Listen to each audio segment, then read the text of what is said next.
Number four, let's move on. Number four, now you've got your database kind of taken care of in number one. You've got your automatic follow-ups that you're doing with them through your CRM. You've got your newsletter or home bot or something that you're doing that's creating value to them purposefully in your database.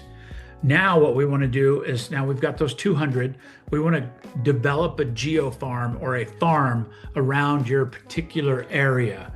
You could do a whole city as a farm, but the more value of a farm, when I speak of farm, I'm not talking cows and chickens and pigs, I'm talking geographic farm.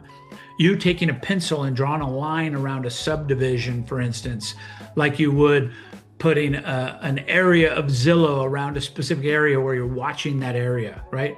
This is what I want you to think about, is I want you to think about you being the expert in an area.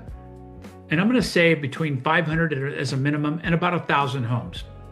Once you master that, this is very duplicatable and it's very scalable, meaning that I have coaching clients that have 30,000 in their farm. Well, they didn't start with 30,000, they started with 500. They got to be proficient in that area. They got an ROI, they sold a house or two out of that area and they doubled down and went to the next area. So really you wanna start with a principle on the farms of one thing, 500 homes. Actually, I'm gonna say four things. Minimum of 500 homes, a minimum turnover of 6%. Because if you pick a farm that nothing ever sells in, and you picked it because it's the most awesome neighborhood in the whole area and it's up on the bluffs and overlooks the whole city and nobody ever sells in there, you're gonna spend more money than you can make in that farm. So you want a farm that's got turnover. You want a farm that's in a subdivision that's turning over, not a brand new subdivision. Those typically don't turn over for 5 years, right? So you wanna pick an area that's got some turnover. 6% is a good number. If you love it and it's 5.25, 5.5, I'd go with it, but use 6 as a baseline. Now in that farm, you wanna make sure that you're communicating with them at least once a month. Twice a month is much better, right? So you wanna communicate with them, and that could be free, meaning door knocking.